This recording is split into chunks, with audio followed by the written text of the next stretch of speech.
She fell asleep on the billionaire's shoulder with her resume in hand, and what he did changed her destiny. Before we start the story, leave in the comments what city you're watching from. And at the end, don't forget to rate this story from 0 to 10. Enjoy the story, everyone. Zoe Hartman was running late. It wasn't the normal kind of late, the kind you can fix with a quick jog and a sheepish smile. It was the catastrophic, apocalyptic kind of late, the kind that makes you question every decision you've made in your life up to that moment. You can do this, Zoe. You always do, even when it doesn't seem like it. She repeated the phrase, looking at her own reflection in the mirror of the tiny bathroom in her Austin apartment. The apartment that, in 12 hours, would no longer be hers. The cardboard boxes were stacked in the living room. The refrigerator was empty. And the overdue electric bill was shoved under a cushion, because Zoe firmly believed that problems you can't see don't exist. You're smart, you're capable, you're going to nail this interview. Her phone rang. It was her mother. Third call in 15 minutes. Zoe answered while trying to put on mascara with her other hand. Hi, Mom. Are you at the airport yet? Almost. Zoe Marie Hartman. Almost is not an answer. It's an approximate answer. She poked her own eye with the mascara and swallowed the pain. Ow. What happened? Nothing. I'm fine. Everything's under control. Do you have a backup plan? Mom? Because Philadelphia is far away. You don't know anyone there. And what if it doesn't work out? What if the company doesn't like you? What if you end up alone in a strange city with no job and no money and... Mom. Zoe took a deep breath. I need to go. I love you. Bye. She hung up before her mother could list 17 more catastrophic scenarios. The problem was that Zoe had already listed all of them herself.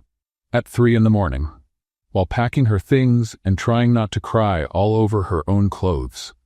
She was 27 years old, a business administration degree that cost a fortune in student loans, 3 years of experience at companies that closed down, downsized, or simply decided that it wasn't the right time. And now, a single interview opportunity at Callahan Air, one of the largest aviation companies in the United States, headquartered in Philadelphia. One chance, a single chance. And she was running late. Zoe grabbed her suitcase, which had a broken zipper and was closed with a makeshift belt, stuffed her printed resume in her purse, and ran out of the apartment without looking back. The taxi she had called didn't show up, because of course it didn't show up. She ran 4 blocks until she managed to get another one. The driver drove as if he were out for a Sunday stroll, stopping at every yellow light like a model citizen.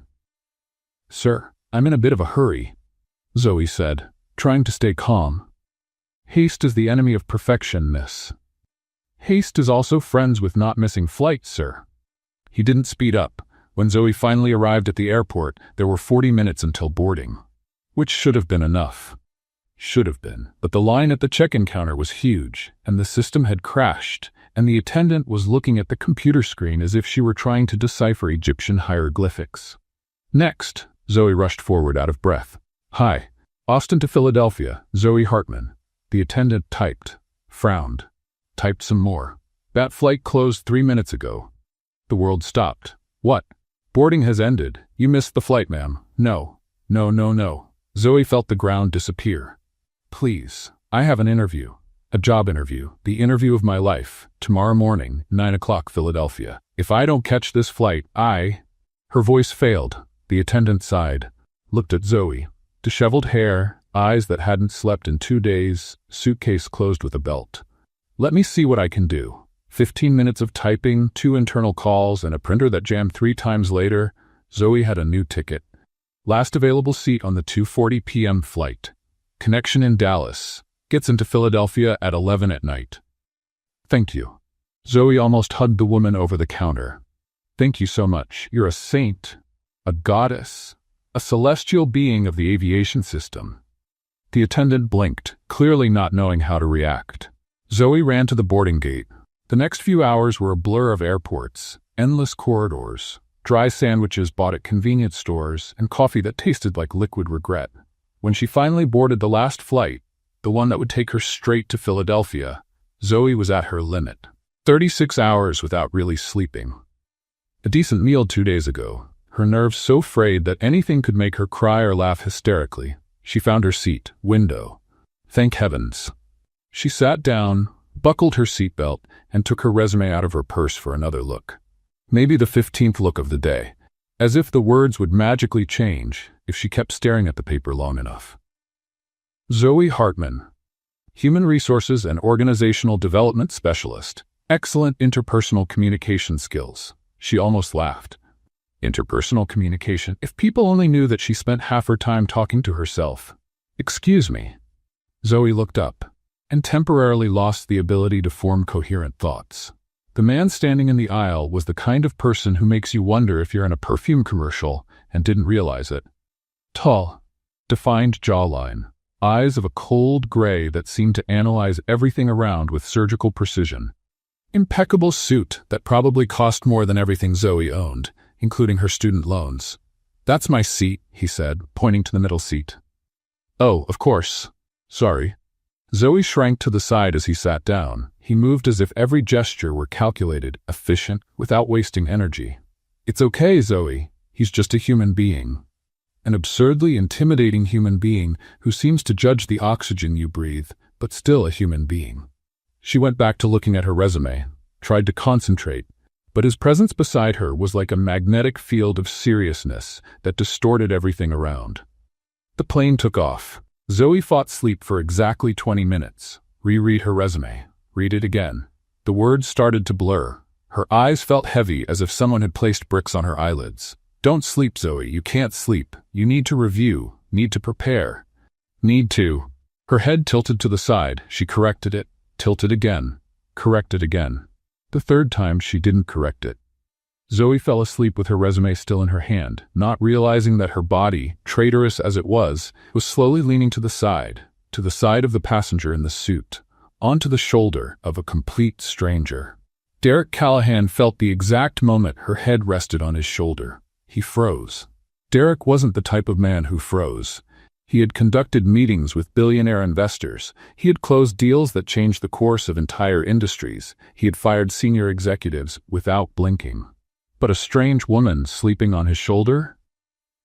That wasn't in any procedure manual. He looked to the side slowly, as if any sudden movement might wake her. She was sleeping deeply, her breathing light, her face relaxed in a way that contrasted with the tension he had noticed before. And she was mumbling.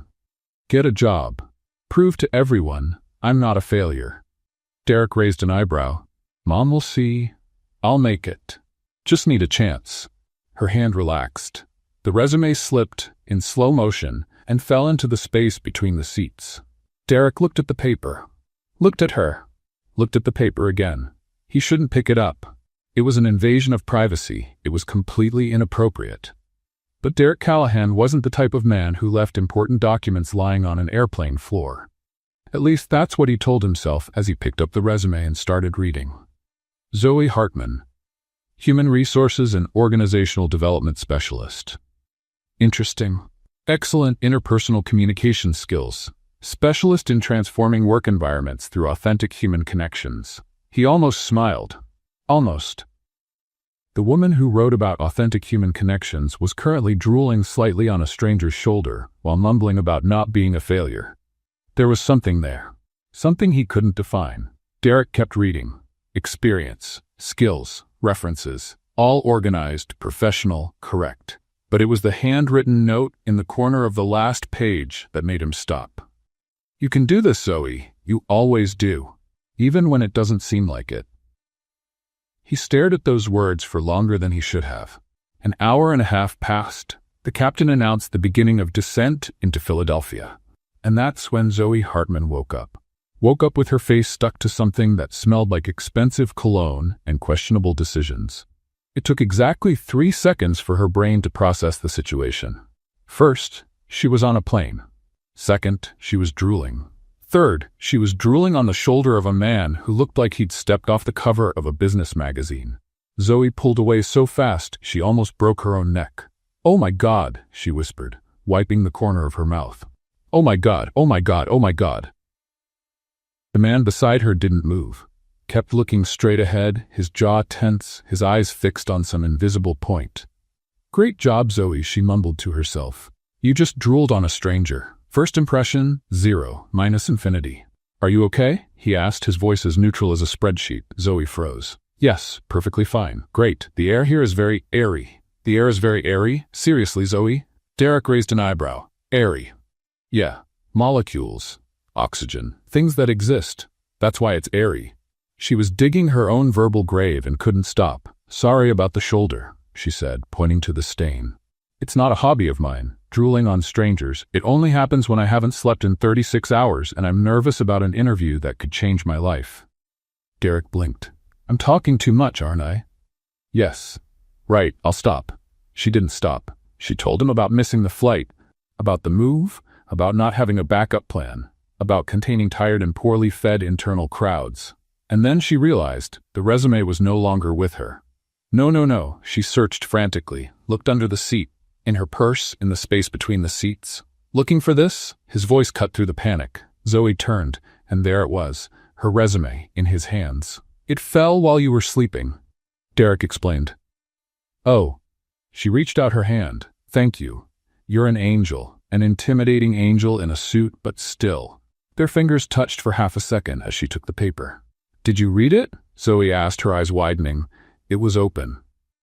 On the page with skills. Excellent interpersonal communication skills. Zoe wanted to disappear. Interesting, he continued, his tone neutral, for someone who described the last few minutes as the lowest point of adult life. Was that a joke? His face gave no clue. I contain multitudes, she replied. Sometimes they're tired. The corner of his mouth moved, almost imperceptible. The plane landed. Zoe stood up quickly, bumping her knee on the seat in front. It was a pleasure. It was embarrassing, but thank you, and sorry. I hope I never see you again in my life. She realized what she had just said. That came out wrong. I didn't mean. Good luck with the interview, he interrupted. Zoe stopped talking. For the first time in 10 minutes. Thank you, she whispered. And she ran off that plane, stumbling twice in the aisle, apologizing to a carry-on bag and almost dropping her own passport. Derek remained seated watching her leave. Then he looked at the empty seat beside him. A loose sheet, professional references. It had come detached from the resume without her noticing, and at the top, written by hand in blue pen, You can do this, Zoe. You always do, even when it doesn't seem like it. Derek Callahan tucked the sheet into the inside pocket of his jacket. He couldn't explain why. And for a man who had an explanation for absolutely everything, that was disturbing. Deeply disturbing. Derek Callahan's executive car glided through the streets of Philadelphia while he held a sheet of paper as if it were an alien artifact, a sheet of paper with blue pen handwriting, and a name he couldn't get out of his head. To headquarters. Derek told the driver, his eyes still fixed on the handwritten words. You can do this, Zoe. You always do. He should have returned it, should have gotten her attention on the plane, handed over the sheet, and moved on with his perfectly organized life. It was the correct procedure, the logical thing to do. But Derek hadn't done the logical thing, and that irritated him deeply. He picked up his phone and dialed his assistant. Sandra. Mr. Callahan, how was the flight? I need you to investigate someone. He looked at the resume. Zoe Hartman, business administration degree, human resources specialist. Probably lives in Austin or lived there. Check if she has an interview scheduled at any company in Philadelphia tomorrow. Silence on the other end of the line. Sir? Is there a problem, Sandra? No, it's just that you've never asked me to investigate anyone before. At least not like this, without context. Derek frowned. The context is that I'm asking. Of course. I'll check immediately. He hung up. The driver looked in the rearview mirror but had the wisdom not to comment. Derek put the sheet back in the inside pocket of his jacket, for the third time in 10 minutes, as if he needed to confirm it was still there. This is ridiculous, he thought. You're the president of a billion-dollar company. You don't become obsessed with strangers who drool on your shoulder. But the truth was, he wasn't obsessed with the drool. He was obsessed with the words, even when it doesn't seem like it. Who writes that to themselves? What kind of person needs to remind themselves in handwriting that they're capable? The kind of person who's heard the opposite too many times. Derek knew that type well. He was that type. On the other side of the city, Zoe Hartman was having an existential crisis in a public restroom. Not just any restroom. The restroom in the lobby of the Callahan Air Building, where she had an interview scheduled for 9 o'clock the next morning. She had arrived in the city, found a cheap little hotel near downtown, and decided, in a decision that now seemed monumentally stupid, to go check out the building the night before. To prepare, to get familiar, to pretend she had some control over her own life. "Okay, Zoe," she said to the mirror, fixing her hair that looked like it had fought with a fan. "You're here. You made it. The worst is over." Her reflection didn't look convinced. "Tomorrow you're going to get in that elevator, go up to the human resources floor and nail it. You'll be confident, professional, articulate." She practiced a smile. She looked like someone having a facial spasm. "Less psychopath," she mumbled, adjusting. "More friendly professional." She tried again. Now she looked like an encyclopedia salesperson from the 1950s. "Okay, let's practice the introduction." She straightened her shoulders. "Good morning, my name is Zoe Hartman, and I'm very happy to be here." Too robotic. "Hi, I'm Zoe. Huge pleasure." Too informal. "Hello, Zoe Hartman. Professional. In human resources." Now she sounded like a robot with processing issues. The restroom door opened. A tall, elegant woman with perfectly aligned dark hair and a suit that probably cost twice Zoe's rent walked in and stopped when she saw the scene. Zoe was frozen in a confident professional position, with a crooked smile on her face and her hands extended as if she were about to hug the air. "I was practicing," Zoe said, slowly lowering her hands. The woman raised a perfectly shaped eyebrow. "Clearly. For an interview, tomorrow, here, in this building." Zoe couldn't stop talking. "Not that I regularly hang out in restrooms practicing. That would be weird. I'm normal. Completely normal."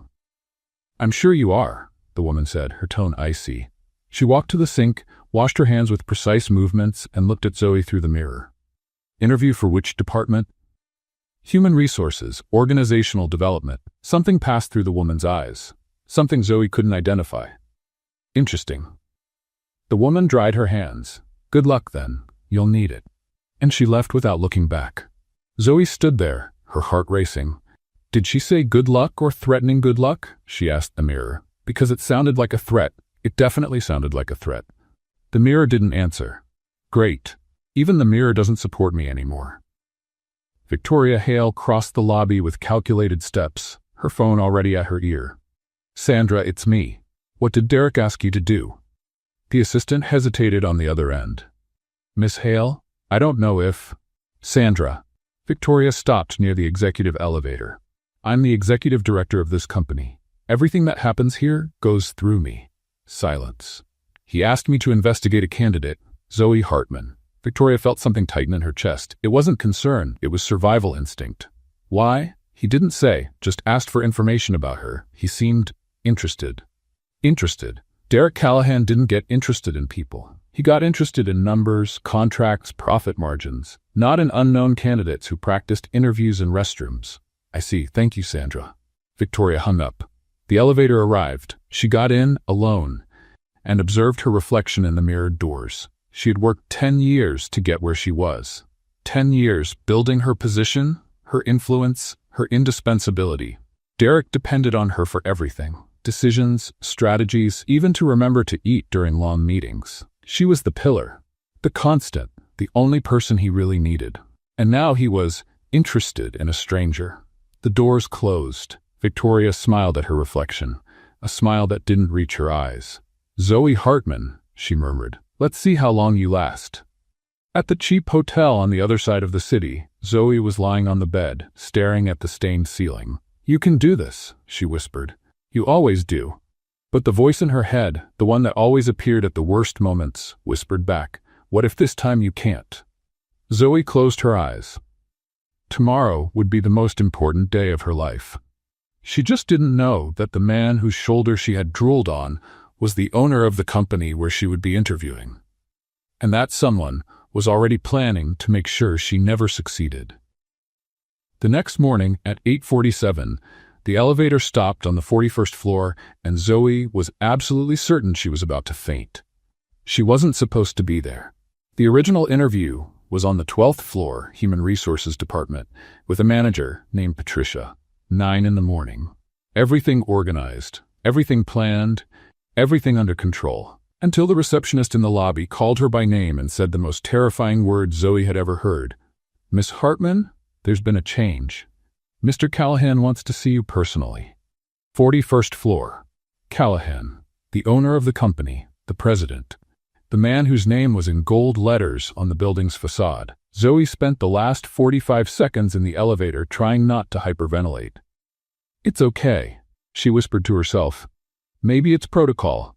Maybe he does this with all candidates. Maybe." The doors opened, and Zoe saw the most intimidating room of her entire existence. Glass walls, panoramic view of Philadelphia, a mahogany desk that probably cost more than all the furniture she had ever owned in her life combined. And behind that desk, no, the man from the plane, the man from the shoulder, the man she had drooled on less than 24 hours ago was sitting there, looking at her with those gray eyes that seemed to x-ray her soul. "Miss Hartman," he said, "come in." Zoe took a step. Her legs felt like they were made of expired gelatin. "You," she blurted out before she could control herself. Derek raised an eyebrow. "Me? You're Derek Callahan, president of Callahan Air." He indicated the chair in front of the desk. "Sit down. You drooled on the company president. You drooled on the company president." Zoe walked toward the chair, or tried to. Halfway there, her foot got tangled in the rug, a perfectly flat rug because of course it was, and she stumbled forward. The folder she was holding flew, papers scattered through the air like graduation confetti. Resume, recommendation letters, certificates, a receipt from the coffee she had bought earlier, all mixed together in a rain of humiliation. "No," Zoe threw herself on the floor trying to gather everything. No. Derek stood up. "Let me help." "You don't need to. Everything's under control." Clearly it wasn't. Derek crouched down and began collecting the papers with mechanical, precise movements, as if he were organizing a file and not salvaging the mortal remains of Zoe's dignity. "Here," he said, extending a sheet. Zoe took it without looking. "Thank you. That's the menu from the ground floor restaurant." She looked. It really was. "Why do you have a restaurant menu?" "I don't. It was in your folder." Zoe closed her eyes for a second. "I grabbed it by mistake. Last night, when I came to check out the building, I thought it was an informational brochure. About executive lasagna? I didn't read it carefully." Derek picked up another paper. "And this one?" Zoe looked. It was a laundry receipt from Austin. That shouldn't be there either. "Interesting organizational system. It's a system based on panic and hope." The corner of Derek's mouth moved, almost imperceptibly. They finished gathering the papers and Zoe finally managed to sit in the chair, hugging the folder like a war shield. "So," Derek returned to his seat. "Miss Hartman." "Zoe, you can call me Zoe.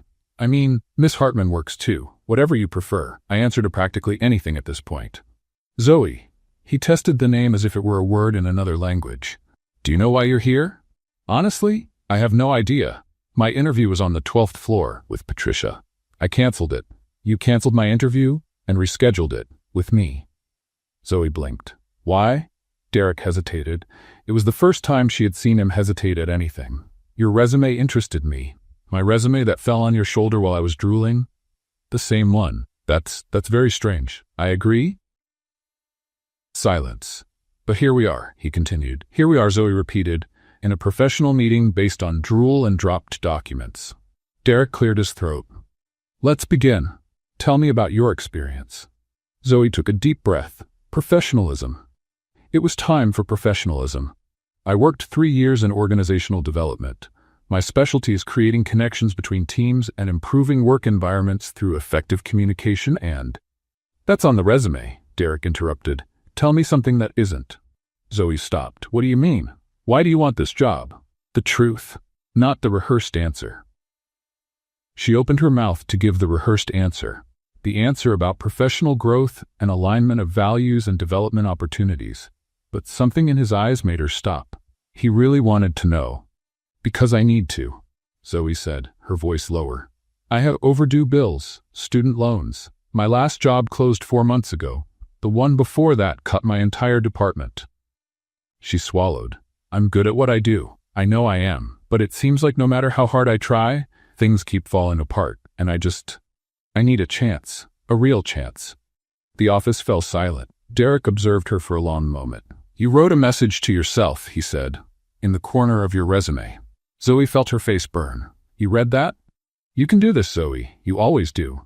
That was private? It was on the document, in a corner, in small handwriting. She sank into the chair. This is very embarrassing. Why? Because normal people don't need to write motivational reminders to themselves. Normal people, Derek said slowly, usually don't get where they want to go. Zoe looked up. He was looking at her differently. Not with judgment, with something that seemed like recognition. You're hired. What? You start Monday. Human resources, organizational development. Sandra will go over the details. Wait, just like that? No more questions? You answered the only one that mattered. Zoe didn't know whether to laugh or cry. I didn't even finish talking about my qualifications. You're honest, you're human, and you clearly don't give up easily. Derek stood up. That's enough. Zoe stood up too, her legs still shaking. Thank you. Thank you so much. You won't regret this, I promise. I'll work hard, I'll come in early and leave late and… Zoe? Yes? You're talking too much again. Right, sorry, stopping. She turned to leave, and that's when she saw her, a woman standing in the doorway. Tall, elegant, dark hair perfectly aligned, the woman from the restroom. And she was looking at Zoe as if she were already planning her funeral. The following Monday, Zoe arrived at work 40 minutes early with a coffee in hand and hope in her heart. By Friday, she would arrive home at 11 at night without coffee, without hope, and with serious doubts about her own mental capabilities. But she didn't know that yet. Good morning, Zoe greeted the receptionist on the 12th floor with her best smile. First day, Zoe Hartman, Organizational Development. The receptionist looked at her as if she were a stain on the carpet. Your desk is the third on the left. Miss Hale left instructions.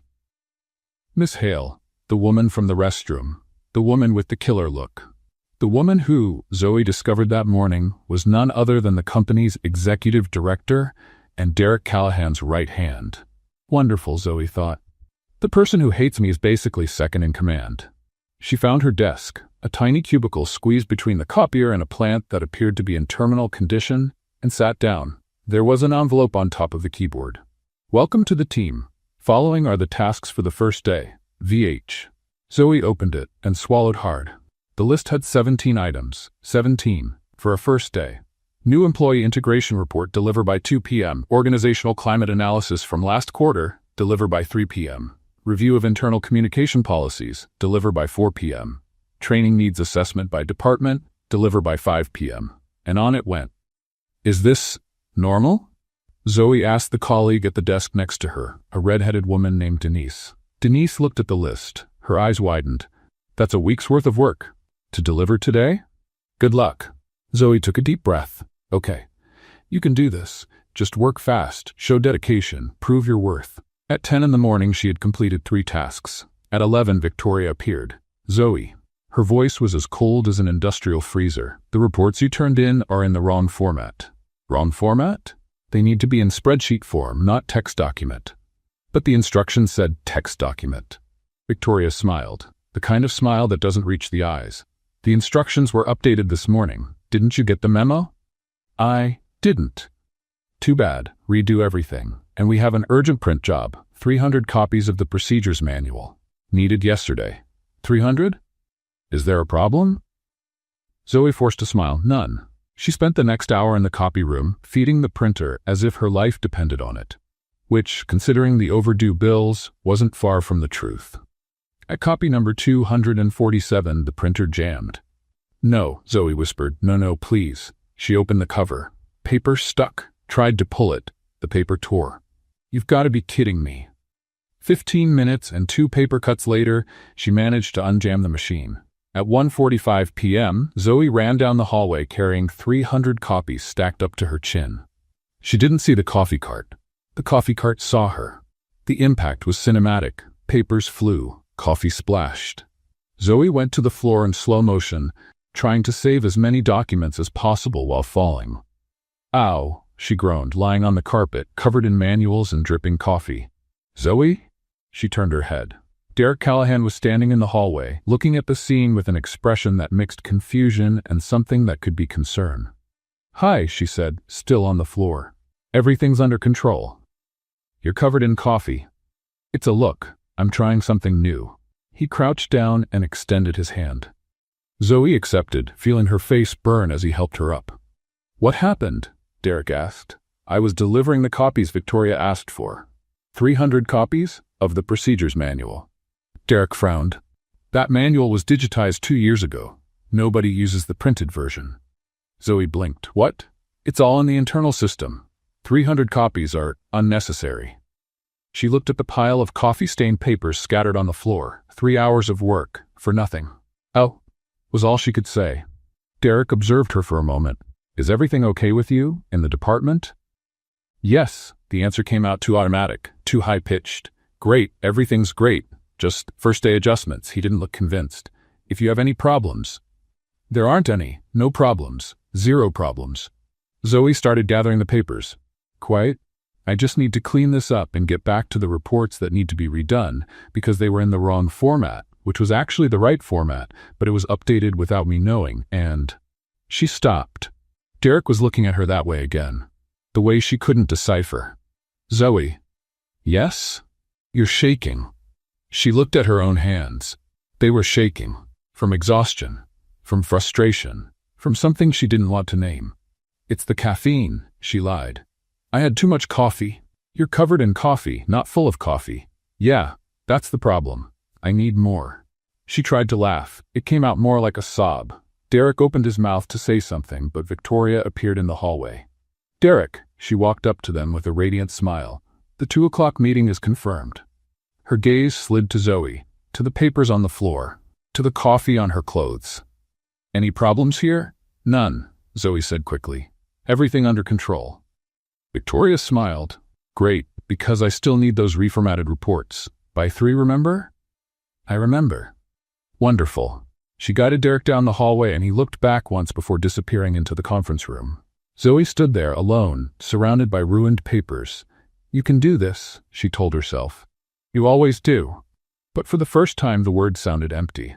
That night, at 11 o'clock, Zoe was still at her desk. The office was empty. The hallway lights off. And on her computer, a new email from Victoria had just arrived. The reports contained errors. Redo them. Deadline tomorrow, 7 a.m. Zoe stared at the screen, and for the first time since arriving in Philadelphia, she wondered if she had made a terrible mistake. 2 weeks after the 11 o'clock email, Zoe had developed dark circles that could be classified as historic landmarks. She had also developed an impressive ability to appear functional while operating on 3 hours of sleep and a diet based exclusively on vending machine coffee and granola bars she found forgotten in her purse. But that Thursday, at 5 in the afternoon, something different happened. Derek Callahan appeared at her desk. Zoe, she jumped out of her chair, knocking over an empty mug. Mr. Callahan. Hi, hello, good afternoon. She picked up the mug. Can I help you? I need to review the organizational climate project data. He looked around the open office where at least 15 people were pretending not to be listening. Not here. Where then? Walking. Zoe blinked. Walking? I think better in motion. Oh, right. Normal. People do that. Walk and think at the same time. She was talking too much again. Let me get my coat. She was already wearing 2 coats, one on top of the other. Because the heater in the cheap apartment she had rented didn't work properly, and she still hadn't thawed out since morning. Derek looked at the coats. Are you adequately bundled up? I'm like an onion, multiple layers, maximum thermal protection. Right. They walked to the elevator in silence. Zoe felt the stares of all her colleagues on her back, and one specific stare coming from Victoria's glass office that burned more than the others. Outside, the Philadelphia air was freezing, but the late afternoon sun painted the historic buildings in shades of orange and gold. Zoe had never noticed how beautiful the city was. She had been too busy surviving to notice. So, Derek began, walking beside her with precise strides. The organizational climate data. Yes, I finished the analysis yesterday, or early this morning, but who was counting? Satisfaction rates dropped 12% in the last quarter. Why? Communication. People don't feel like they're being heard. Departments work in isolation. Nobody knows what anyone else is doing. Derek was silent for a moment. And what do you suggest? Monthly interdepartmental meetings. Not the boring ones, with endless presentations. Real meetings, where people can talk. Zoe gestured as she walked, and an anonymous suggestion channel. Sometimes people are afraid to speak directly. Afraid of what? Zoe hesitated. Of retaliation, of seeming weak, she almost said, of people like Victoria, but swallowed it, of judgment. Derek observed her from the side. Are you afraid of judgment? Everyone is. I'm not. Zoe laughed. You're the president. You can do whatever you want. That doesn't mean absence of judgment. It means people judge silently. She stopped walking. He stopped too. That was surprisingly profound, Zoe said. You seem surprised. It's just that you have this look of... She gestured vaguely at his face. Human spreadsheet, all logical and calculated. Human spreadsheet, with all due respect. The corner of his mouth lifted minimally. You're very honest. It's a flaw or a quality, depends on the day. They started walking again. They passed an old square with a fountain that didn't work and iron benches painted green. Can I ask you something personal? Derek said suddenly. Zoe almost stumbled. You can. Why do you write messages to yourself? The motivational messages? Yes. She shoved her hands in her pockets. The two coats suddenly didn't seem warm enough. Because sometimes I forget. Forget what? That I'm capable. Her voice got lower. I spent my whole life trying to prove I belonged somewhere. Anywhere. And every time I thought I had made it, the place disappeared. The company closed. The department was cut. The project was canceled. She looked at the buildings around them. So I started writing, to remind myself, because if I don't believe in me, who will? Derek was silent for so long that Zoe thought she had said too much. Again, sorry, she said. That was too heavy for a work walk. No, I understand, he said, and the simplicity of the phrase caught her by surprise. More than you imagine. They looked at each other. The late afternoon sun lit Derek's face in a way that made him seem almost soft. Almost human. Are you cold? He asked. I'm wearing 2 coats. I know, but you're shaking. That's nervousness, not cold. Why? Because you're being nice and it disorients me. Derek looked genuinely confused. Nice is disorienting? Coming from you? A little, yes. He took off his own coat, an overcoat that probably cost more than Zoe's rent, and extended it to her. I'm already wearing 2, she reminded him. Derek looked at the coat in his hands, then at her. Then at the coat again. Right, he said, not knowing what to do. This is logistically complicated. Zoe laughed, a real laugh for the first time in weeks. You tried. That counts. He put the coat back on, looking almost embarrassed. Derek Callahan. Embarrassed. The world really is upside down, Zoe thought. Across the square, hidden behind a pillar, Victoria Hale watched the two of them. Saw Derek offer the coat. Saw Zoe laugh. Saw something in his eyes she had never seen in 10 years working by his side. Something dangerous. Something that needed to be eliminated. She pulled out her phone and typed a quick message to Sandra, Derek's assistant. Need access to Zoe Hartman's project files. All of them. The response came in seconds. Sending now. Victoria smiled. The girl wanted to prove she belonged somewhere? Well, Victoria was going to make sure she didn't belong anywhere. Meanwhile, in the square, Zoe and Derek continued walking, unaware that they had just put an invisible target on both their backs, and that the person aiming never missed. 3 days after the walk through the city, Zoe discovered that Derek Callahan worked late. Very late. Like 10 o'clock on a Tuesday night, with the entire building empty and only the emergency lights on in the hallways. Late. She was also working late, not by choice, but because Victoria had accidentally deleted half the files from the organizational climate project, and Zoe needed to redo everything from scratch. At least that's what she thought had happened. Accidents happen. Computers fail. Files disappear. 3 times in the same week, Zoe? Really? She shook her head and kept typing. That's when she heard footsteps in the empty hallway. Zoe? Derek appeared in the office entrance, his jacket hanging on his arm, his tie loosened. He looked almost disheveled, by his standards at least. Mr. Callahan. She straightened in her chair. What are you doing here? I work here. Yes, but it's 10 at night. And you're here because my files disappeared and I need to redo the report for tomorrow morning. Derek frowned. Disappeared? Yeah, for the 3rd day in a row. Zoe forced a smile. I think my computer hates me, or the universe does, probably both. He walked to her desk and looked at the screen. Did you save backup copies? I did, on the server, which was also corrupted apparently. That's statistically unlikely. I know, but here we are. Derek observed her for a long moment. Do you want help? Zoe almost fell out of her chair. You want to help me with administrative work? You look exhausted. Thanks. Nothing like a compliment at 10 at night. It wasn't an insult. It was an observation. An observation that implies I look terrible. An observation that implies you're working too hard. Zoe didn't know what to say. No one had ever cared about how much she was working. Usually they only cared about the result. I can handle it, she said.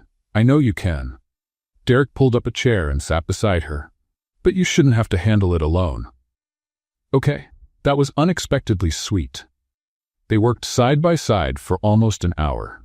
Derek typed fast, efficient, without wasting a movement. Zoe tried to concentrate on her own work, but it was hard when he was so close she could smell his cologne. The same cologne from the airplane shoulder. Stop thinking about the shoulder, Zoe. Stop thinking about the shoulder. Done, Derek said, breaking the silence. I recovered 60% of the data from the secondary backup server. There's a secondary backup server? There is. And nobody told me this? Apparently not. Zoe let out a sigh of relief so deep it was almost comical. You just saved my mental sanity, and possibly my job. You wouldn't lose your job because of corrupted files. Tell that to Victoria. The name escaped before she could hold it back. Derek looked at her. Victoria?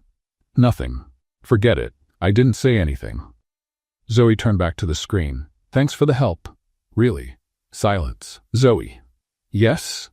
Look at me. She turned and realized he was closer than she thought. Much closer.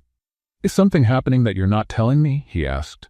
Yes, your right hand is trying to destroy my career and probably my will to live. No, she lied.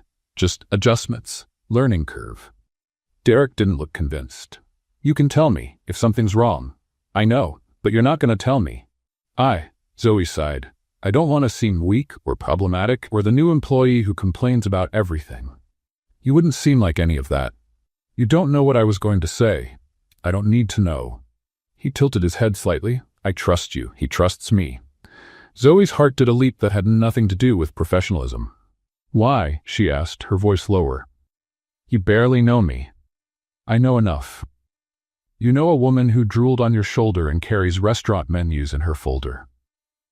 I also know a woman who writes courage messages to herself, who doesn't give up even when everything seems impossible.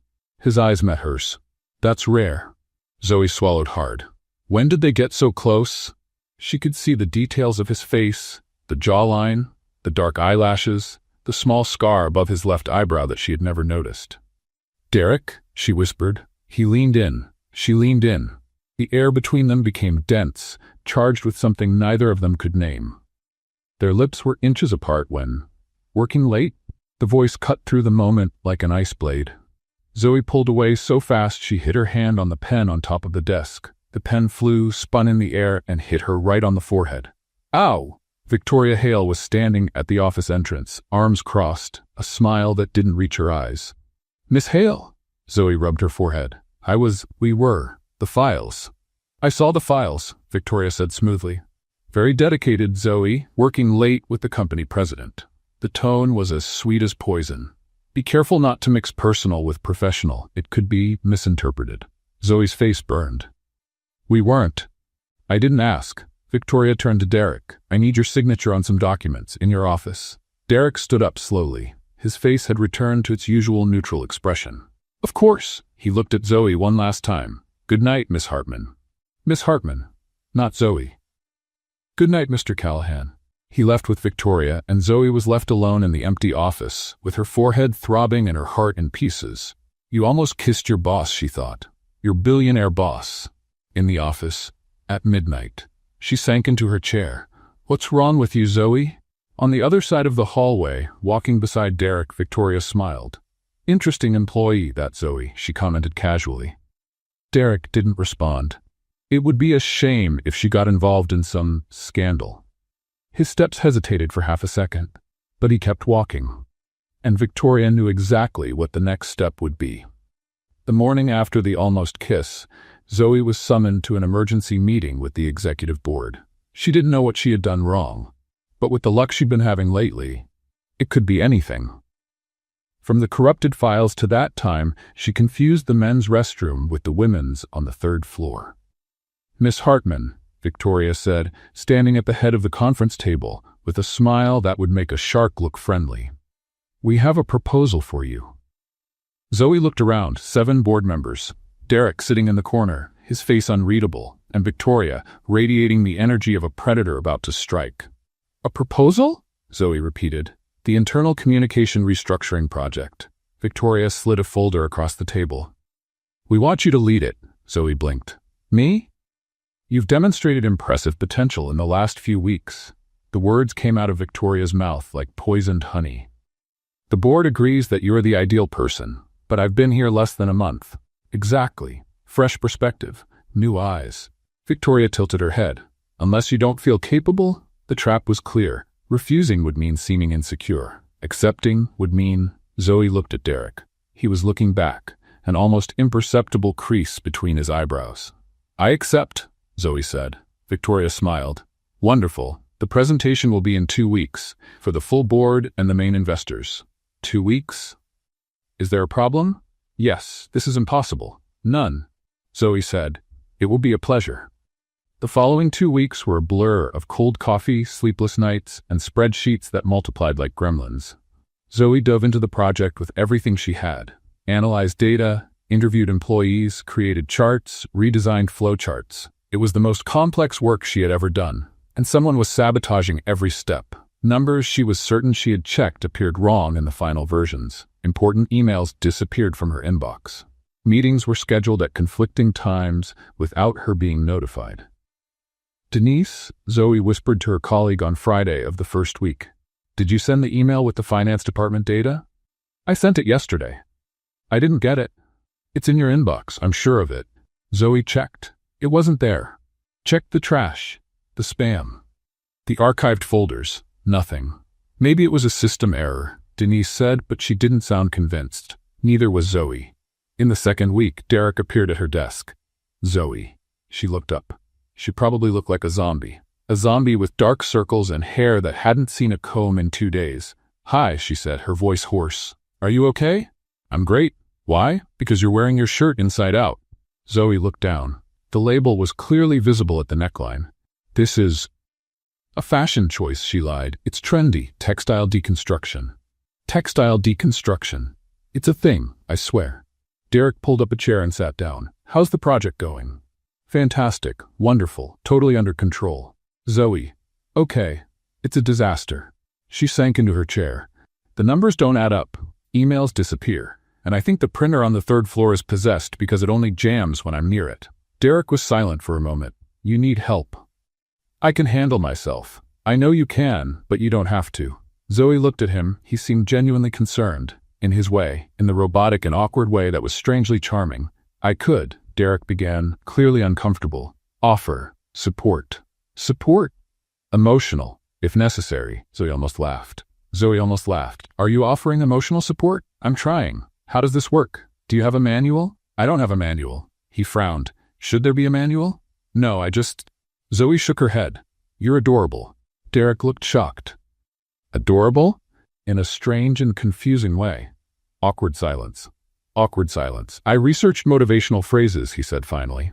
"You researched?" "To help." He cleared his throat. "You are capable of overcoming any challenge." The phrase came out so mechanical it could have been computer-generated. "Thank you," Zoe said, holding back laughter. "Believe in your unlimited potential." "Derek, every obstacle is an opportunity for growth." "Are you reading from a card?" He looked at his own hand, where, in fact, there was a small card with notes. "I wanted to be prepared." Zoe couldn't hold it in. She laughed, a real laugh that came from deep in her soul and made her ribs hurt. "That's the sweetest thing anyone has ever done for me," she said, wiping a tear from the corner of her eye. "I wasn't trying to be sweet, I was trying to be helpful. You were both." Derek put the card back in his pocket, looking almost embarrassed. "I'm not good with feelings," he admitted. "I noticed. But I want you to know that." He stopped, swallowed. "I care about you, about the project, about all of this." Zoe's heart squeezed. "Derek?" "Mr. Callahan," Victoria's voice cut through the moment. "The 3 o'clock meeting is confirmed." She was standing at the hallway entrance, her eyes fixed on the two of them. Derek stood up. "I'm coming." He looked at Zoe one last time. "You can do this," he said. "I know you can." And he left. Victoria remained a second longer. Just long enough for Zoe to see the minimal smile on her lips. The smile of someone who knows something you don't know. That night, alone in the office, Zoe reviewed the presentation for the 100th time. The numbers were right. She was sure of it. She had checked 3 times.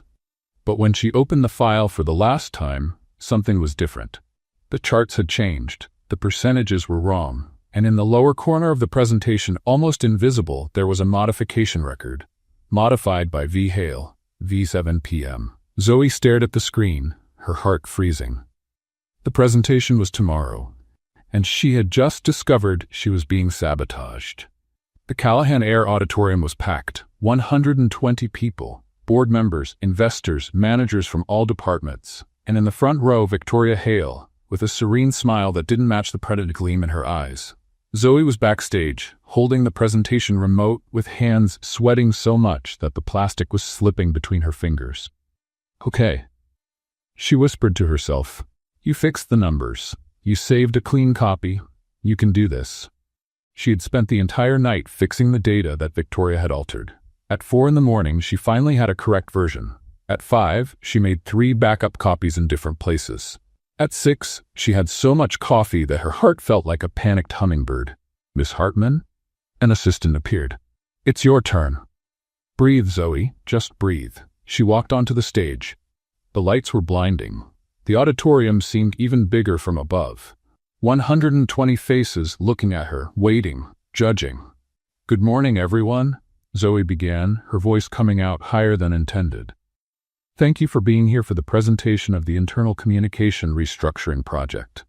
She clicked to the first slide, and her stomach dropped. The slide was wrong. It wasn't the version she had saved. It was the sabotaged version.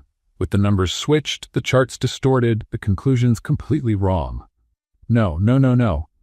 As we can see, Zoe looked at the screen, trying to process. The data shows that the numbers didn't make sense.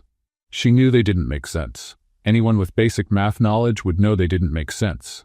Murmurs began in the audience. "Those numbers are wrong," someone said, loud enough for everyone to hear.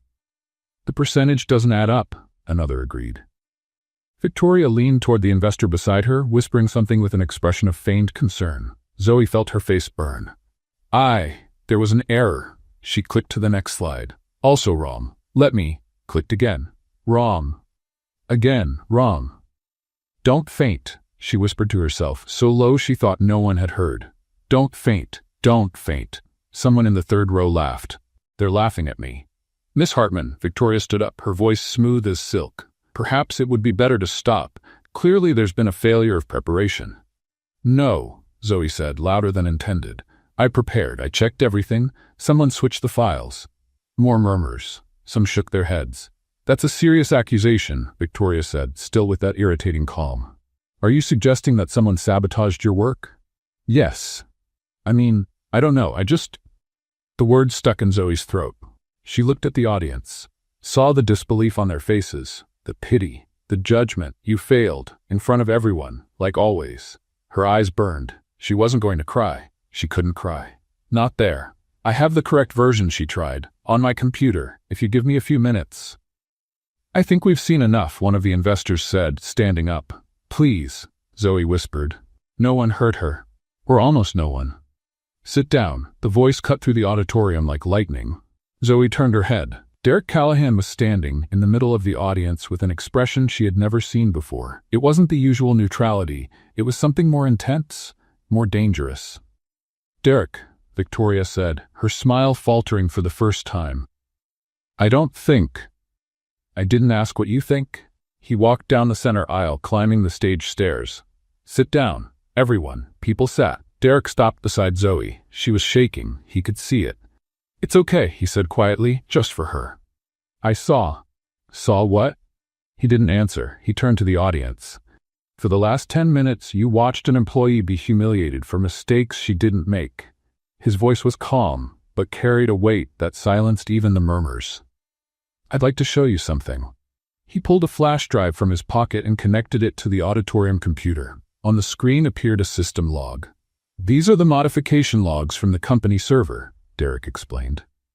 "At 11:47 p.m. last night, Miss Hartman's presentation files were modified." He clicked. The user responsible for the modification was V. Hale. The silence in the auditorium was absolute. Victoria stood up. "This is absurd. I never—" "Here are the emails you redirected away from her inbox," Derek continued, clicking to the next slide. "And here, the original reports that you altered in her first week." Another click. "And here, the instructions you changed without notifying her, causing the delays for which you blamed her in private meetings." Zoe was frozen. He knew. All this time, he knew. "Derek," Victoria took a step forward, the mask finally falling. "You can't be serious. I built this company by your side for 10 years. And for the last 2 months, you tried to destroy an employee because you felt threatened."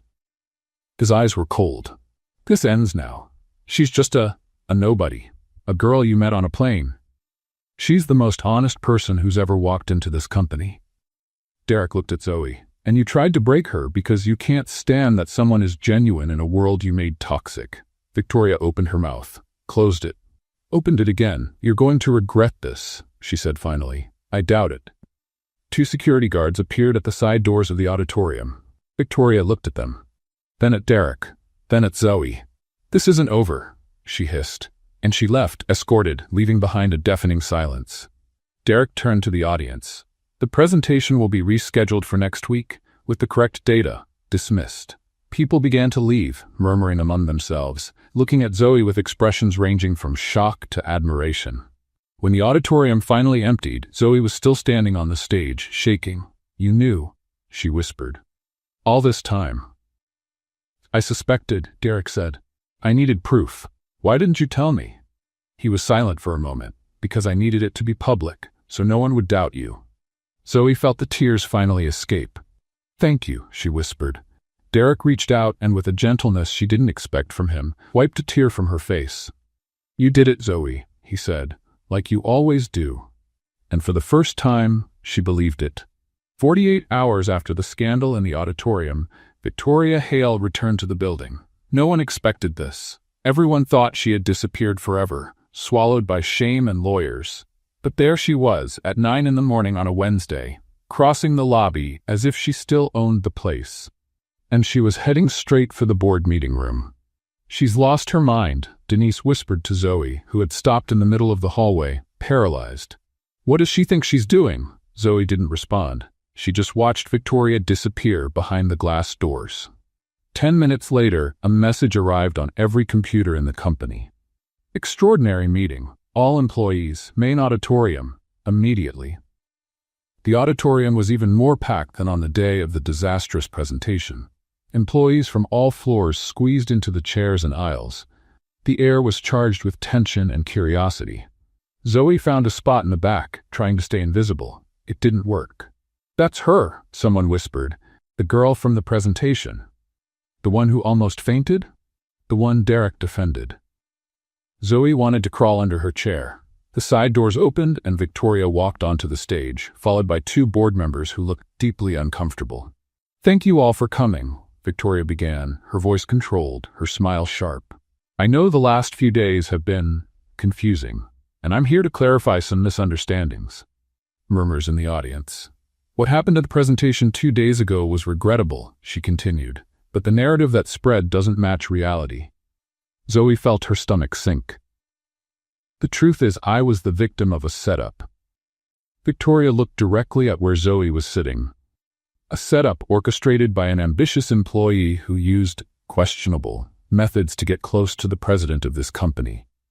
The silence in the auditorium was deafening. "Zoe Hartman wasn't hired on merit," Victoria said, each word loaded with venom. "She was hired because she seduced Derek Callahan. And when I discovered the truth and tried to protect this company, she manipulated the evidence to incriminate me." "That's a lie."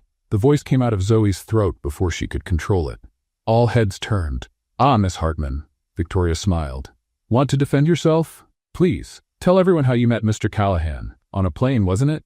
How convenient." Zoe stood up, her legs shaking. I met him on a plane because it was the only available seat. I was going to an interview, a normal interview, for a normal job. And you ended up sleeping on the shoulder of the president of a billion-dollar company. Very convenient indeed.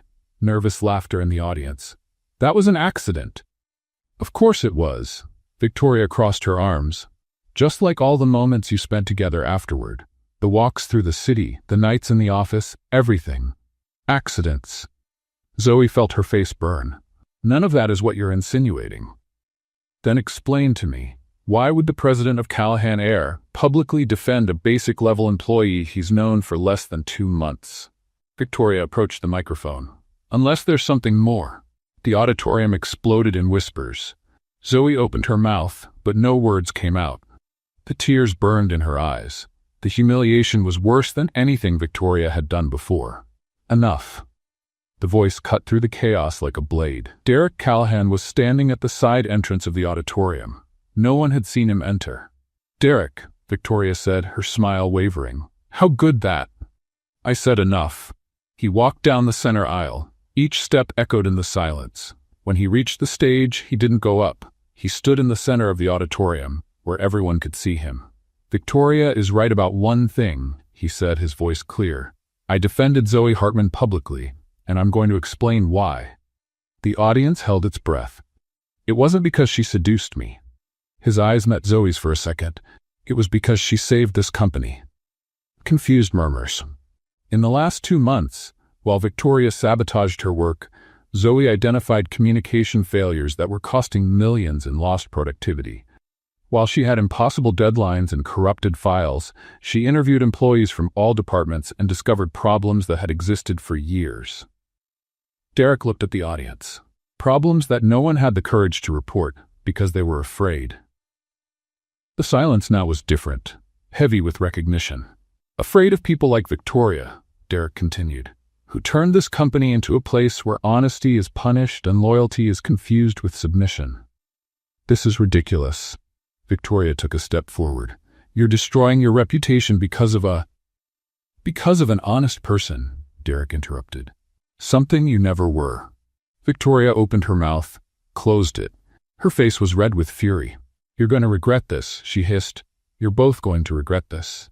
"I already have regrets," Derek said calmly, "that I took so long to see who you really are." 2 security guards appeared again at the doors. Victoria looked around, searching for allies. She found none. "This isn't over," she said. "For you, it is." She was escorted out for the second time in 2 days. But this time, when the doors closed behind her, something changed in the air. Someone started clapping. Then another, and another. In seconds, the entire auditorium was on its feet, applauding. Zoe couldn't move. The tears finally escaped, running down her face without her being able to stop them. Derek walked up to her. "Are you okay?" he asked quietly. "I don't know," she whispered. "I think so. I think I'm crying from relief." "You deserve the relief. You called me honest in front of everyone." "You are. You said I saved the company. You did." Zoe laughed through the tears. "This is a lot to process. I know. You just destroyed your executive director in front of all the employees." "I know. And now what?" Derek looked around. Employees were still applauding. Some were laughing. Others were imitating Victoria's shocked face when she was escorted out. A man from finance had even stiffened his jaw and raised his nose in a frighteningly accurate way. "Now," Derek said, turning back to look at Zoe, "we rebuild."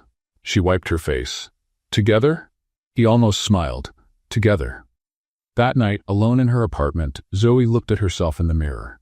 For the first time in a long time, she didn't need to convince herself of anything. She already knew. "You did it, Zoe." And this time, she finally believed it. 1 week after Victoria was escorted out for the last time, Zoe discovered the rooftop. It wasn't just any rooftop. It was the rooftop on the 45th floor, 4 floors above Derek's office, accessible only by an emergency staircase that no one seemed to use. A forgotten place on top of a building that never forgot anything. Zoe found it by accident, of course. She was looking for the bathroom on the 44th floor, which apparently didn't exist, and ended up going up the wrong staircase, opening the wrong door, and coming face to face with the most beautiful view of Philadelphia she had ever seen. Since then, she went there every night after work. To breathe, to think, to have those 5 minutes of silence that her noisy mind needed so much. That Friday, exactly 1 week after the second auditorium scandal, Zoe was sitting on the edge of the rooftop, her feet dangling in the void, looking at the city lights that were turning on one by one. The crisis had passed. Victoria was gone. The internal communication project, the real one, with the correct data, had been successfully presented. The investors had applauded, the board had approved. Zoe should have been happy. So why did she feel so empty? You know that's dangerous, right? She jumped so high she almost actually fell off the rooftop. Oh my God! Zoe turned around, her heart racing. Are you trying to give me a heart attack? Derek was standing at the stairway door, still in his suit, his tie loosened as it always was at the end of the day. Sorry, he said, not looking the least bit sorry. I thought you heard me come up. You walk like a cat, a ninja cat, in silent soled shoes. Is that a compliment? I'm still deciding. Derek walked over to her and stopped beside her, looking at the city. How did you find this place? He asked. I got lost looking for the bathroom. The bathroom is on the 43rd floor. I know that now, after going up 2 floors in the wrong direction and almost having an existential crisis in an emergency stairwell. The corner of his mouth lifted. May I? He pointed to the space beside her. It's your building. Technically, it belongs to the bank until I finish paying off the financing. Zoe laughed. Billionaires have financing? Billionaires have everything, including creative debts. He sat down beside her, his long legs stretched out, his expensive shoes inches from the void. They stayed in silence for a moment, the kind of silence that wasn't uncomfortable, just present. Why do you come here? Derek asked finally. Because it's quiet. Zoe looked at the lights. In my head, it's never quiet. There's always a voice talking, planning, criticizing, reminding me of everything I did wrong. But up here, she shrugged. Up here, the voice gets quieter. Derek observed her. What voice? Mine, the pessimistic version of it at least. Zoe smiled without humor. Don't you have that? A voice that keeps telling you you're not good enough? I do. Really? Everyone does. You seem so in control all the time, like nothing affects you. Seeming and being are different things. Zoe turned to face him. What does your voice say? Derek was silent for so long she thought he wasn't going to answer. That I'm incapable of connection, he said finally, his voice lower. That I understand numbers and contracts and strategies, but I don't understand people. That I'll spend my whole life surrounded by people and completely alone. Zoe's heart squeezed. Derek, my father was like that, he continued, still looking at the city. Brilliant, successful, and absolutely incapable of showing affection. He died when I was 16. At the funeral, I couldn't cry. A pause. I thought there was something wrong with me. There isn't. You don't know that. I do know, Zoe said firmly, because I've seen you. I saw you stand up in the middle of an auditorium to defend an employee you barely knew. I saw you keep a little card with motivational phrases in your pocket because you wanted to help me. I saw you wipe a tear from my face with more gentleness than anyone has ever shown me. Derek finally looked at her. That doesn't mean I know how to love. It means you know how to care, and that's halfway there. Silence. The wind blew, bringing the cold night air. Zoe shivered. You're cold, Derek observed. I'm always cold. It's my natural state of existence. He took off his jacket and put it over her shoulders. This time she wasn't wearing 2 coats. Thank you, she whispered. You're welcome. They stayed like that for a moment. The jacket was still warm from his body. It smelled like that cologne she'd known since the plane. Zoe? Yes? Can I tell you something? Her heart sped up. You can. Derek took a deep breath. She had never seen him take a deep breath before speaking. He always seemed so sure, so calculated. I don't know how to do this, he said. Do what? This. He gestured between the two of them. What's happening? What I feel. I don't have the vocabulary for it. I don't have experience. I don't have a manual. You and your manuals. I know. He almost smiled. But it's true. I spent my whole life avoiding connections because I thought I was incapable of them. That it was easier to stay alone than to disappoint someone. Zoe swallowed hard. And now? Now I found you. His eyes met hers. And for the first time, being alone seems like the wrong choice. The world stopped, or at least it seemed to stop. The noise of the city disappeared. The wind stopped blowing. There were only the two of them, on top of a building, in the middle of a conversation that was changing everything. "Derek," Zoe began, "I need you." The words came out of him as if they had been forcibly pulled out. Raw. Vulnerable. Completely different from anything she had ever heard from him. "I don't know if I'll do this right," he continued. "I'll probably make mistakes. I'll forget to say the right things. I'll work too much and be present too little. I'll frustrate you in 1,000 ways I can't even predict. Derek, but I want to try," he swallowed. "With you, if you'll let me." Zoe was shaking, not from cold, from something much bigger. "I don't know if I deserve this," she whispered. "What?" "Someone who defends me, who stands up in the middle of auditoriums for me, who climbs 45 floors just to find me." Her eyes filled with tears. "I spent my whole life thinking I wasn't enough, that I needed to prove my worth every day, every hour, every second. And now you're here telling me you need me, and I don't know how to process that." "Zoe?" "Because nobody ever needed me." A tear escaped. "People needed my work, my energy, my ability to solve problems. But me? The person I am when I take off all the layers? Nobody ever wanted that." Derek moved closer, slowly, as if she were a bird that could fly away at any moment. "I want that," he said. "All the layers, including the ones you think are flaws." Zoe laughed through her tears. "You don't even know what they are." "Then tell me." "I talk to myself all the time. It's embarrassing." "I know. I've been hearing it since the plane. I have chronic anxiety, and I need 8 hours to make simple decisions like what ice cream flavor to choose. We have time. I cry watching pet commercials." "Who doesn't cry?" Zoe laughed again. "I'm a complete disaster. A hurricane of poorly organized emotions. Do you really want that in your meticulously planned life?" Derek looked at her for a long moment. "I do," he said simply. "More than anything I've ever wanted." Zoe's heart was beating so hard she was sure he could hear it. "Okay, Zoe, he just said he wants you. The gorgeous billionaire you met drooling on his shoulder wants you. Okay," she whispered to herself. "Breathe, don't panic, and for the love of everything sacred, don't kiss wrong." Derek raised an eyebrow. "Kiss wrong?" Zoe froze. "Did I say that out loud?" "You did, you heard? Every word." "Is there any possibility of a hole opening up in this rooftop and swallowing me right now?" "Unlikely." "I was afraid of that." Derek moved closer. They were so close now that she could see every detail of his face, the jawline, the gray eyes that seemed softer than ever, the almost smile that she had learned to recognize. "For your information," he said quietly, "there's no wrong way to kiss. You clearly never saw my attempts." "I'd like to see them." Zoe swallowed. Was that a pickup line?"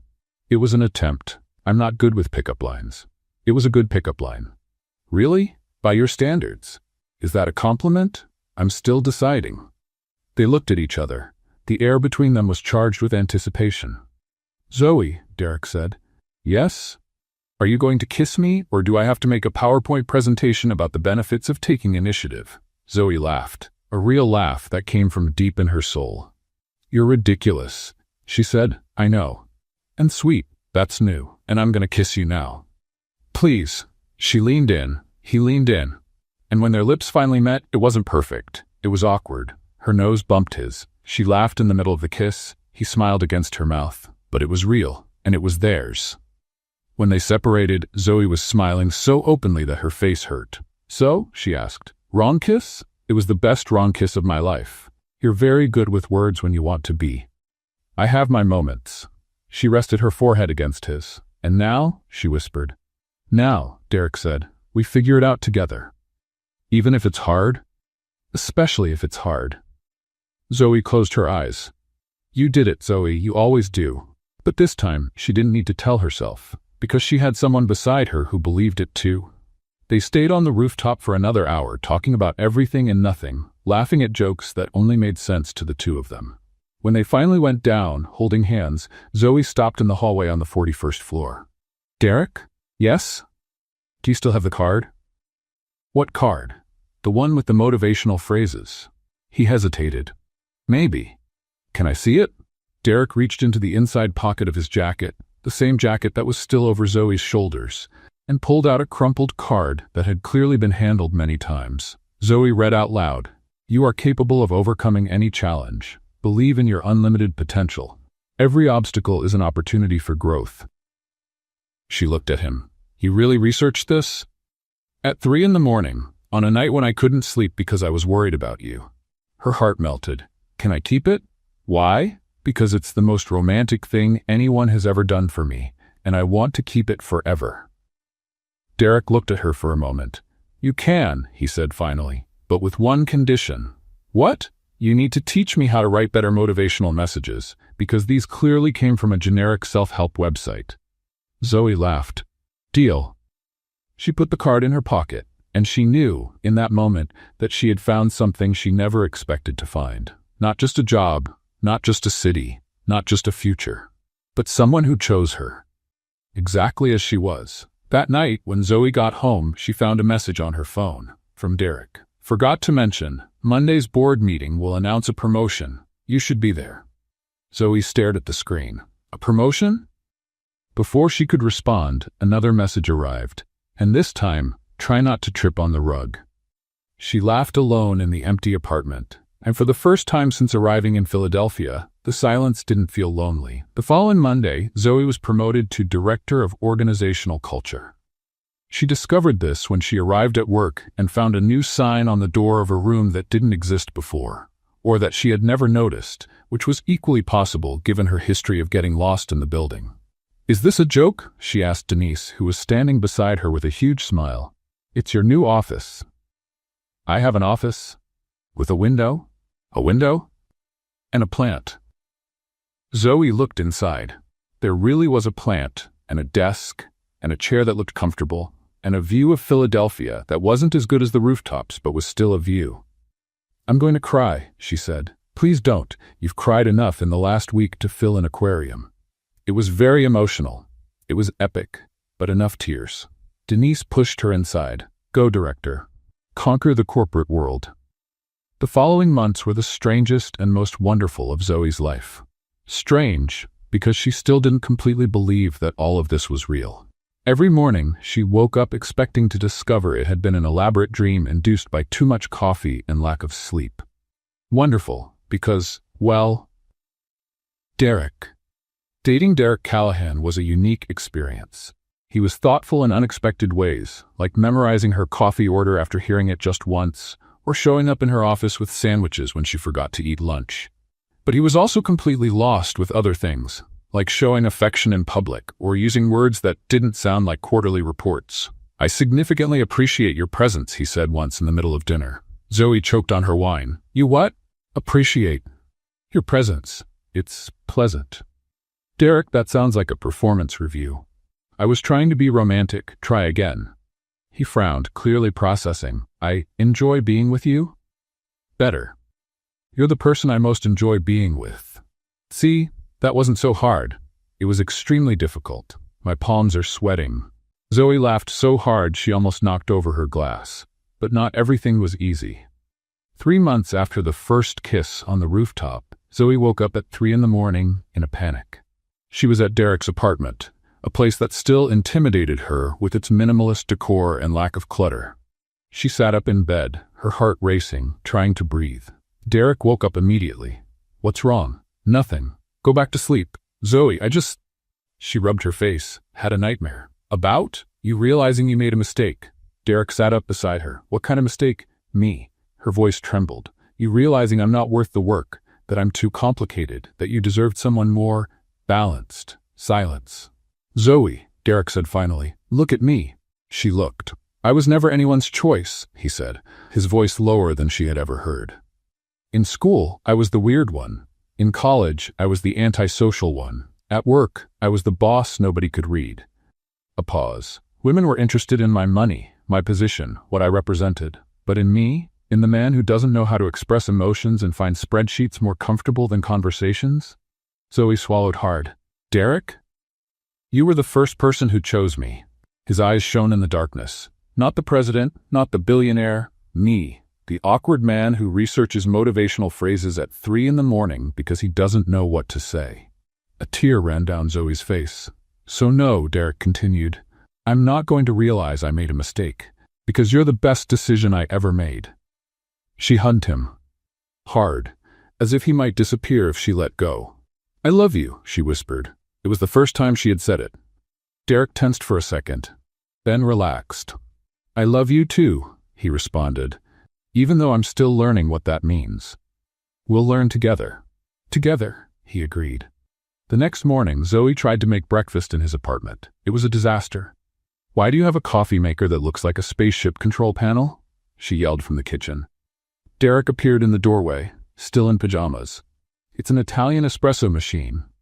It has 17 buttons. Each one does something different. I just want coffee.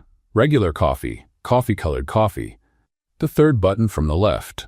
Zoe pressed it. The machine made a noise that sounded like a plane taking off and spit out a liquid that definitely wasn't coffee. This is green, she said. You pressed the cleaning button. Why does the cleaning button have the same color as the coffee button? Derek walked over, took the green cup, poured it in the sink, and pressed the correct button. 30 seconds later, real coffee came out. You could have done that from the beginning, Zoe grumbled. But then I wouldn't have seen you fight with a coffee maker. You're a cruel man. You love me anyway. Unfortunately. He smiled. A real smile, one of those that lit up his whole face. Zoe melted. Okay, she admitted. You're cute when you smile. Only when I smile? Don't ask for too many compliments. Later that day, at Zoe's messy apartment, the complete opposite of Derek's, they tried to make a snack together. Derek was holding a jar of jelly like it was a bomb. Why won't it open? He asked, genuinely confused. You need to turn the lid. I'm turning it. The other way. He turned. The jar didn't open. Let me try, Zoe said. I can do it. Derek, you're turning red. It's physical exertion. It's a jar of jelly, an extremely well-sealed jar of jelly. Zoe took the jar from his hands, tapped the lid on the edge of the table, and opened it with one twist. Derek stared at the open jar as if it were witchcraft. How did you do that? Poor people's trick. You learn. I need to write this down. You're going to write down how to open a jar of jelly. I'll make a document. You can't make a document about this. Why not? Because it's a jar of jelly. Domestic procedures are important. Zoe shook her head, laughing. You're impossible. You love me anyway. That phrase is going to repeat a lot, isn't it? Probably. He leaned in and kissed her, tasting like coffee and promises. When they separated, Zoe was smiling. You know, she said, I think we're going to be okay. I think so too. Even with you not knowing how to open jars? I have other qualities. Like? He thought, I know how to make very good spreadsheets. Zoe laughed. And in that moment, in the messy apartment with open jelly and cold coffee, she knew she had found her place. That night, Derek sent a message. I have a surprise for you. Friday. Wear something nice. Zoe stared at the screen, her heart racing. A surprise? From the man who planned even the way to open jars? This could only mean one thing. Friday arrived like a hurricane of anxiety and waterproof mascara. Zoe had spent the entire week trying to figure out what Derek was planning. She asked directly. He dodged. She tried to bribe Sandra, the assistant. Sandra laughed and said she preferred to keep her job. She seriously considered searching his office, but decided that probably counted as trespassing, even as his girlfriend. Wear something nice, she repeated to the mirror for the 100th time. What does something nice mean? Nice casual? Nice formal? Nice as in, we're going to dinner at an expensive place? Or nice as in, we're going to walk around Philadelphia and I'm going to trip on every cobblestone? The mirror didn't answer. Typical. She opted for a navy blue dress she had bought 3 weeks ago and never had the courage to wear. It was elegant without being excessive, comfortable enough to walk in, and it matched Derek's eyes. Not that she was thinking about that when she bought it. Okay, she was totally thinking about that. At 7 at night, Derek appeared at her apartment door, and Zoe forgot how to breathe. He was wearing a different suit than usual, not corporate gray, dark blue, almost matching her dress. His hair was slightly less perfect than normal, as if he had run his hand through it several times out of nervousness. Derek Callahan nervous. The universe was clearly collapsing. Hi, he said.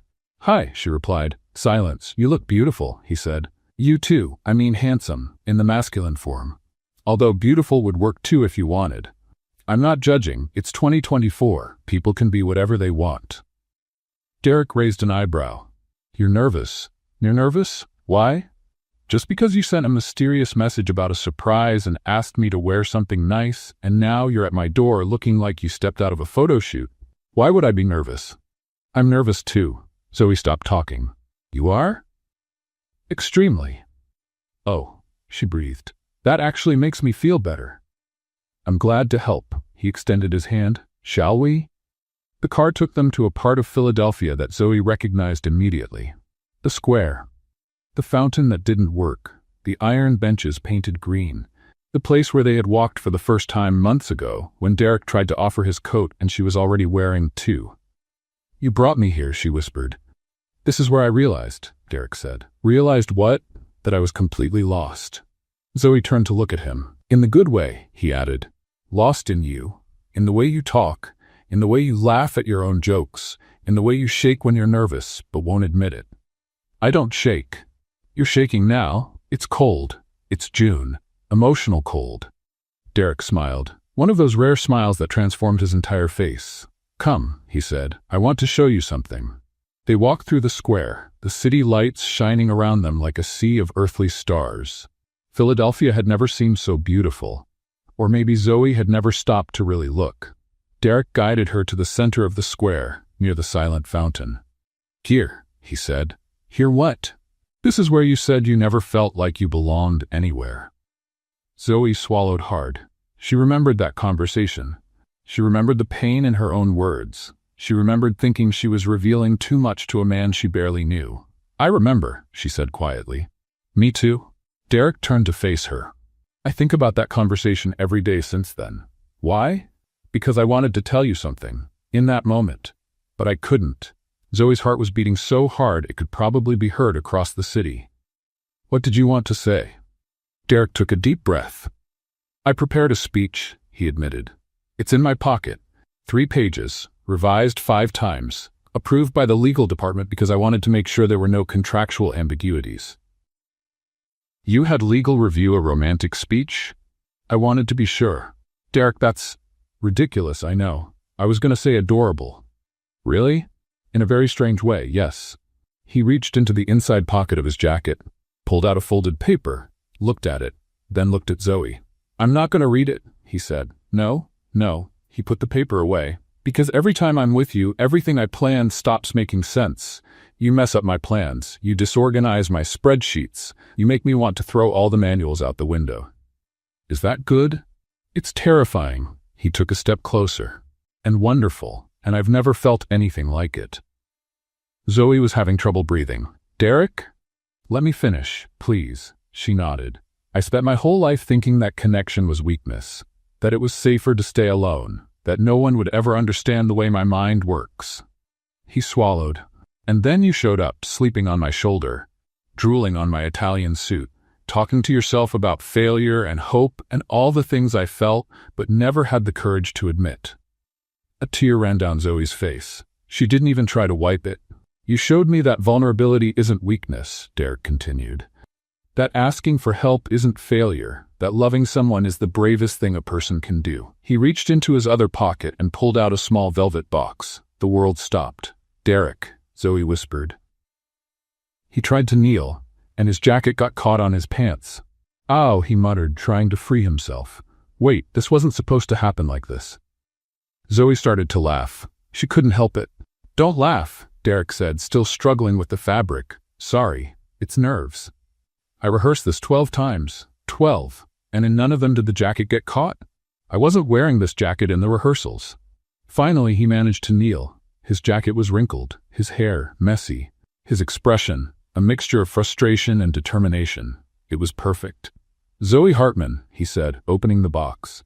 I don't know how to do this right. I'll probably mess up 1,000 times. I'll forget important dates and work too much and say things that sound like reports when they should sound like poetry. Derek? But I love you. In a way I didn't know I was capable of loving, and I want to spend the rest of my life learning to be better. With you, for you. He swallowed. Zoe Hartman, will you? Yes. He stopped. What? Yes. The answer is yes. I didn't even finish asking. You were going to ask if I want to marry you? I was. Then yes. Derek blinked. Just like that, without letting me finish the speech? You already said the important part. Zoe crouched down to his level. The part about loving me, the rest is details. But I rehearsed. Derek? Yes? Shut up and kiss me. He kissed her. It was awkward because he was still kneeling and she was half crouching and neither of them was sure where to put their hands. Zoe lost her balance and almost fell. Derek caught her. They both laughed in the middle of the kiss, and it was perfect. Absolutely, completely, wonderfully perfect. When they finally separated, Zoe was crying and laughing at the same time. Are you okay? Derek asked. I'm great. She looked at the ring, a simple diamond, elegant, exactly her style. You chose this by yourself, with some consultation from Denise. You asked Denise for help? She said if I chose alone, I'd probably buy something that looks like a spreadsheet. Zoe laughed. She's not wrong. Derek put the ring on her finger. It fit perfectly. You figured out my size? Zoe asked. I may have measured your finger while you were sleeping. That's creepy. I prefer the term strategic. You're impossible. You're going to marry me anyway. I am. She looked at the ring on her own finger, then at him. I'm going to marry you. They stood up, hands intertwined, under the lights of Philadelphia. You know, Zoe said, when I fell asleep on your shoulder on that plane, I thought it was the worst moment of my life. And now? Now I think it was the best accident that ever happened to me. Derek smiled. Me too. They stood there, in the square where everything had started to make sense. Two disasters who had somehow found each other and decided to be disasters together. And while the lights of Philadelphia shone around them, Zoe whispered to herself, from a lifetime's habit, You did it, Zoe. You finally did it. Derek heard. I know, he said. I always knew you would. And for the first time, she didn't need to convince herself of anything, because she finally belonged to someone, and to herself. What did you think of the story of Zoe? A clumsy girl who fell asleep on the shoulder of a complete stranger during a flight and woke up drooling on the suit of Derek Callahan, the most serious and intimidating billionaire CEO in Philadelphia, a man who barely smiled, didn't understand emotions, and thought spreadsheets were more comfortable than people. Leave your opinion in the comments. On a scale of 0 to 10, what rating would you give this story? Don't forget to subscribe to the channel and turn on the notification bell to receive more exciting stories like this one. See you in the next one.